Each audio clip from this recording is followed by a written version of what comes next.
கோபிச்செட்டிப்பாளையத்தில் விவாகரத்து வழக்கில் நீதிமன்றத்தில் ஆஜராக வந்த மனைவியை தாக்கிய கணவரை காவலர்கள் பிடித்துச் சென்றனர். சேலம் மாவட்டம் மேட்டூரைச் சேர்ந்த காவலர் உமேஷுக்கும் கோபியைச் சேர்ந்த சௌந்தர்யாவிற்கும் கடந்த 2022 திருமணம் நடைபெற்றது. திருமணத்திற்கு பிறகு கருத்து வேறுபாடு காரணமாக இருவரும் பிரிந்துள்ளனர். இந்நிலையில் உமேஷ் தனது மனைவியிடம் விவாகரத்து கேட்டதற்கு அவர் தர மறுத்ததால் நீதிமன்றத்தில் இந்த வழக்கு விசாரணைக்காக ஆஜராக வந்த சௌந்தர்யாவை உமேஷ் தாக்கியுள்ளார். இதனையடுத்து நீதிமன்றத்தில் பாதுகாப்பு பணியில் இருந்த காவலர்கள் உமேஷை பிடித்து சென்றனர்.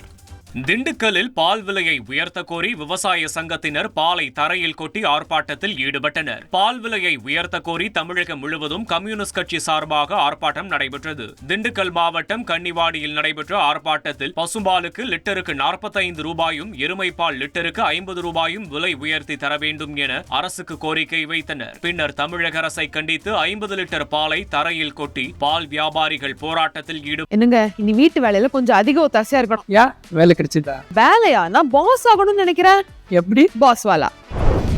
பாஸ் வாலா. Be the pass. இன்றைக்கு தமிழ்நாடு முழுவதும் பால் உற்பத்தியாளர் சங்கத்தின் சார்பாக கோரிக்கை முழக்கங்களை எழுப்பி வருகிறோம்.